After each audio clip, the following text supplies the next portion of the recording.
All my cousins live there, and they're witnessing really strong things. It's important for us to be here.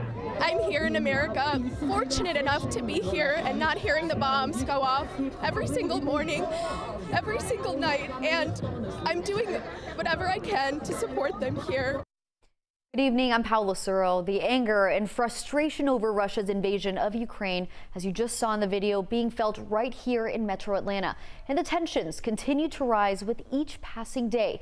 So here's where we stand tonight. What looked like a breakthrough ceasefire to evacuate residents from 2 cities in Ukraine quickly fell apart. That's according to Ukrainian officials. The Russian Defense Ministry earlier said it had agreed on temporary evacuation routes with Ukrainian forces, but officials now say the work to remove civilians has stopped and shelling continues hours after Russia announced the deal. President Vladimir Zelensky's office says that they are currently still in talks with Russia over this. And Russian President Vladimir Putin said the Western sanctions on Russia were similar to a declaration of war. This video was shot by the Associated Press, which is under new restrictions imposed on the media in Russia. Putin told the group, quote, "These sanctions that are being imposed are akin to a declaration of war, but thank God it has not come to that." Putin also said any attempt by another entity to impose a no-fly zone in Ukraine would be seen as entering the conflict. And the U.S. State Department today advising Americans still in Russia to leave the country immediately. It also has moved the travel level to level 4, meaning do not travel. The State Department lists several reasons for the update, including the unprovoked invasion of Ukraine and a potential for U.S. citizens to be harassed by Russian government security officials. Well, around the world, support for Ukraine continues to grow with rallies throughout the country, including one here in Atlanta. 11 Alive's Tracy McPeer reports from Centennial Olympic Park.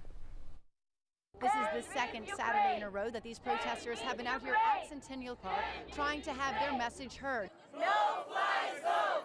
No fly zone! Some were holding signs, others waving flags, most wearing blue and yellow, all with one goal: to get help for Ukraine. Thousands of people now are hiding there in Ukraine in their basements, in their houses. Rally organizer Mila Zapukliak getting a call from her husband's family this morning to tell them goodbye. There is no way they can leave, no electricity, their phones are dying, so they called us to say that once their phones are dead, it may be the last thing we hear from them. Juliana Mamatok rallying in support of her cousins, all her age, all in Ukraine. They're saying that it's really scary and they have sirens all the time. They're witnessing really strong things, and it's important for us to be here.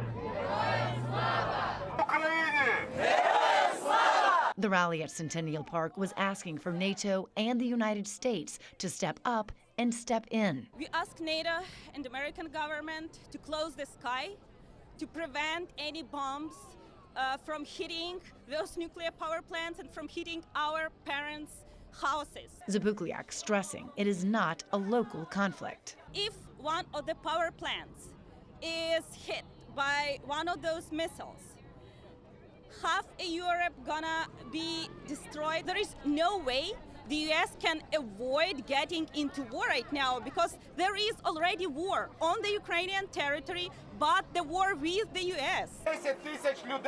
And when it comes to any promises from Putin, including the safe passage for Ukrainian citizens that collapsed early Saturday, Zapukliak says Ukrainians are not surprised. I wouldn't believe anything Russia is saying right now.